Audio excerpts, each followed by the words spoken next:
Gold, trusted gold buyers. మీరు తాకట్టు పెట్టిన బంగారాన్ని విడిపించి ఈ రోజు ఉన్న మార్కెట్ ధరకు కొనబడను.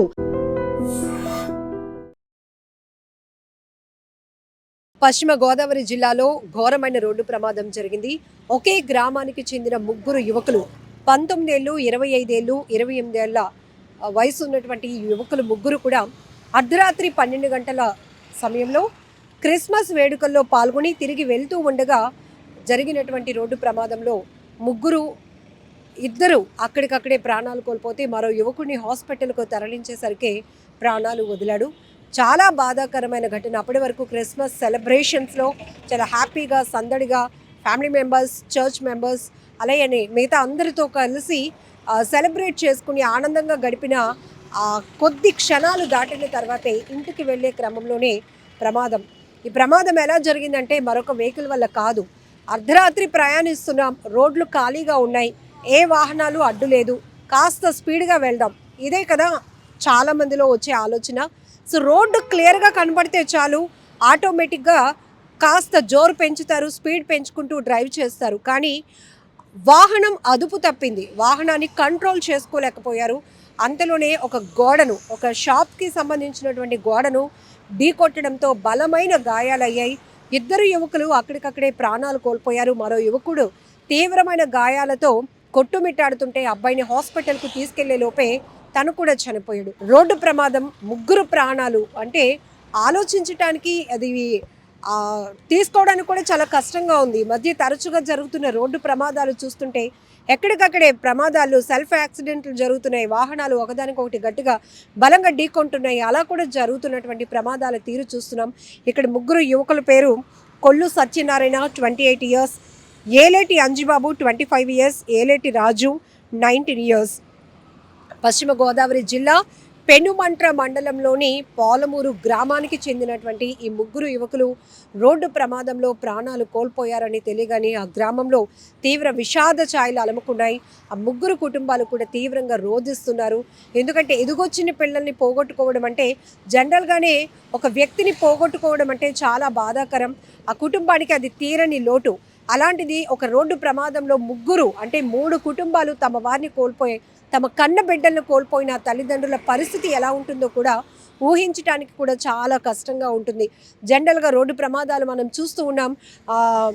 చాలా వరకు యాక్సిడెంట్లో క్షతగాత్రులుగా మారిపోతున్న వారు పర్మనెంట్గా బెడెడ్ అయిపోతున్నటువంటి పరిస్థితులు కూడా ఉన్నాయి. కానీ ఇక్కడ ఏం చెప్పాలో అర్థం కావటం లేదు. యువత, చాలా భవిష్యత్తు ఉన్నటువంటి యువత ఇలా రోడ్డు ప్రమాదాల్లో అర్ధాంతరంగా ప్రాణాలు వదలడం అంటే, ప్రాణాలు కోల్పోవడం అంటే ఆ కుటుంబానికి ఎంత తీరని లోటు మనం మాటల్లో కూడా చెప్పలేము.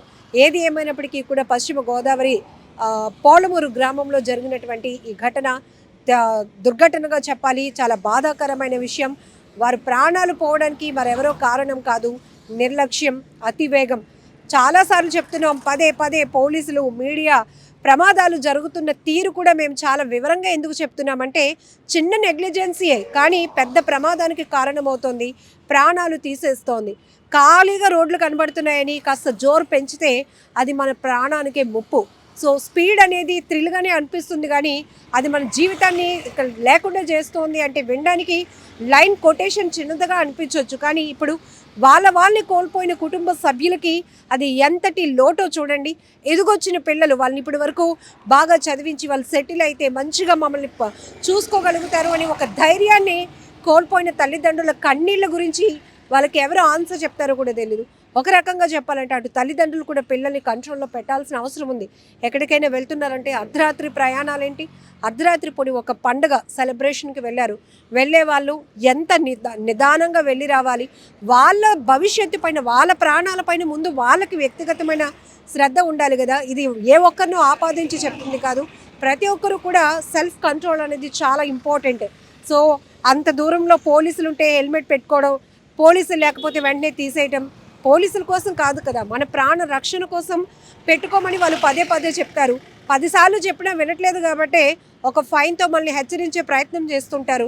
అందుకని మనకి పోలీసులు శత్రువులు అయిపోతూ ఉంటారు. కానీ ఎంతోమంది ఆ మాత్రం పోలీస్ డిపార్ట్మెంట్, ప్రభుత్వాలు ఇనిషియేట్ తీసుకొని ఫైన్లు వేసి మనం ఆర్థికంగా నష్టపోతున్నామంటే ఖచ్చితంగా మనం మళ్ళీ తప్పు చేయడానికి ఇష్టపడం కదా. ఆ రకంగా కూడా మనం పాజిటివ్గా ఆలోచిస్తే కనుక హెల్మెట్ పెట్టుకునే విధానం ఇప్పుడు చాలా వరకు వచ్చింది కాబట్టి చాలా ప్రమాదాలు తగ్గుతున్నాయి.